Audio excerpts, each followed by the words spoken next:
12ই মে 2026 আরব আমিরাতের একটা সামরিক ঘাঁটিতে তখন আমেরিকার একটা B-2 বোমারু বিমান রাখা ছিল। সেই সঙ্গে সেখানে আরও কয়েকটি আধুনিক ফাইটার জেটও ছিল।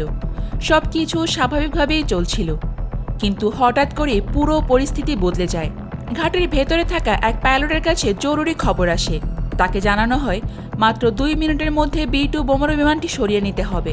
এত বড় একটা স্টেলথ বোমারু বিমান এত কম সময়ে প্রস্তুত করে আকাশে তোলা সহজ কাজ নয়। কিন্তু এইবার পরিস্থিতি ছিল সম্পূর্ণ ভিন্ন।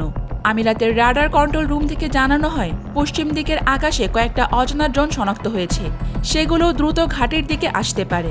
প্রথমে ধারণা করা হয়েছিল হয়তো 2টি ড্রোন, কিন্তু কিছুক্ষণের মধ্যে রাডারে আরও কয়েকটি সিগন্যাল দেখা যায়। তখন পুরো ঘাঁটি মুহূর্তের মধ্যেই ব্যস্ত হয়ে ওঠে। পাইলট কোনো প্রশ্ন করার সুযোগ পাননি। তিনি দ্রুত রানওয়ের দিকে যান এবং বিমান ওড়ানোর প্রস্তুতি শুরু করেন। অল্প সময়ের মধ্যে বিমানটা আকাশে উঠে যায়। তবে এই ঘটনা শুরু হয়েছিল আরও কয়েক ঘন্টা আগে। ইরানের হামদান এয়ারবেসের রাডার কন্ট্রোল রুমে তখন অদ্ভুত একটা সিগন্যাল ধরা পড়ে। তারা দেখতে পায় দুটো বড় যুদ্ধজাহাজ তাদের সমুদ্র সীমার কাছাকাছি অবস্থান নিচ্ছে। প্রথমে নিশ্চিত হওয়া যায়নি জাহাজগুলো কোন দেশের, কারণ আন্তর্জাতিক জলসীমায় বিভিন্ন দেশের যুদ্ধজাহাজ চলাচল করতে পারে। পরে ইরানের সমুদ্র অঞ্চলে থাকা সেন্সর এবং নজরদারি ব্যবস্থার মাধ্যমে তারা বুঝতে পারে এগুলো আমেরিকার যুদ্ধজাহাজ। শুধু তাই নয়, এই যুদ্ধজাহাজগুলোর উপরে আকাশে দুটো F-22 র্যাপটর যুদ্ধবিমান টহল দিচ্ছিল। এই ফাইটার জেটগুলোকে বিশ্বের সবচেয়ে উন্নত যুদ্ধবিমানগুলোর একটি ধরা হয়। মধ্যপ্রাচ্যের চলমান পরিস্থিতিতে এর আগে ইরানের কয়েকটি সামরিক স্থাপনা ক্ষতিগ্রস্ত হয়েছিল। কিছু এয়ার ডিফেন্স ইউনিটও ক্ষতিগ্রস্ত হয়েছিল। তাই ইরানের সামরিক বাহিনী তখন পুরোপুরি সতর্ক অবস্থায় ছিল। রাডার কন্ট্রোল রুম থেকে যুদ্ধজাহাজগুলোর সঙ্গে যোগাযোগ করার চেষ্টা করা হয়। তাদের জানানো হয় আন্তর্জাতিক সীমা অতিক্রম না করতে, কিন্তু কোনো জবাব পাওয়া যায়নি। জাহাজগুলো আন্তর্জাতিক জলসীমা অতিক্রম করেনি ঠিকই, কিন্তু আকাশে থাকা ফাইটার জেটগুলো সীমান্তের অনেক কাছাকাছি চলে আসে। ইরান এই ঘটনাকে মোটেও হালকাভাবে নেয়নি।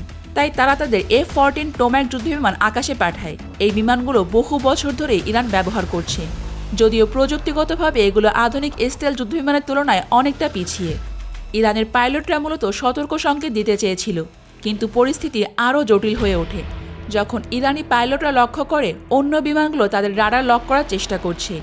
ইরানি পাইলটরা দ্রুত বুঝতে পারে প্রযুক্তিগত দিক থেকে তারা পিছিয়ে আছে। আধুনিক স্টেলথ প্রযুক্তি এবং উন্নত রাডার ব্যবস্থার সামনে তাদের পুরনো যুদ্ধবিমান খুব বেশি কাজের না, তাই তারাও ফিরে আসতে বাধ্য হয়। এরপর ইরান দুটো ড্রোন আকাশে পাঠায়। ড্রোনগুলো যুদ্ধবিমানগুলোর দিকে এগিয়ে যেতে থাকে। ইরানের কাছে অত্যাধুনিক এয়ার ডিফেন্স সিস্টেম থাকলেও তারা সরাসরি মিসাইল ব্যবহার করেনি, কারণ আধুনিক স্টেল যুদ্ধবিমান অনেক সময় শত্রুপক্ষের রাডার ও এয়ার ডিফেন্স সিস্টেমের সিগন্যাল বিশ্লেষণ করতে পারে। কোথা থেকে ক্ষেপণাস্ত্র ছোড়া হচ্ছে সেটিও শনাক্ত করা সম্ভব হয়। তাই ইরান সরাসরি মিসাইল ছোড়ার বদলে ড্রোন ব্যবহার করার পথ বেছে নেয়। কিন্তু সেই দুটি ড্রোন খুব বেশি দূর যেতে পারেনি। অজানা যুদ্ধবিমানগুলো মাত্র কয়েক মিনিটের মধ্যে সেগুলো থামিয়ে দেয়। এরপর তারা ধীরে ধীরে এলাকা ছেড়ে দূরে সরে যেতে শুরু করে।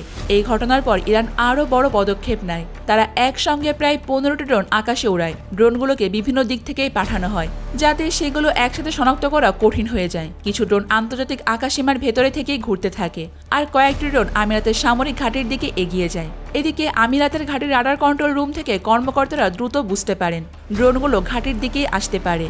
সঙ্গে সঙ্গে ঘাঁটির ভেতরে থাকা বিমানগুলো সরিয়ে নেওয়ার নির্দেশ দেওয়া হয়।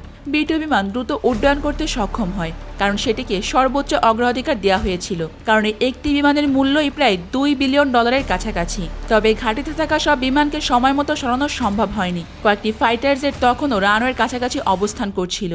পরিস্থিতি এত দ্রুত বদলে যায় যে সেগুলো নিরাপদ স্থানে সরিয়ে নেওয়া যথেষ্ট সময় পাওয়া যায়নি। পরবর্তীতে বিভিন্ন আন্তর্জাতিক গণমাধ্যমে এই ঘটনার খবর প্রকাশিত হয়, তবে এই ব্যাপারে কোনো দেশ বিস্তারিত আনুষ্ঠানিক তথ্য প্রকাশ করেনি। ফলে পুরো ঘটনাটি এখনও সামরিক বিশ্লেষণের বিষয় হয়ে রয়েছে।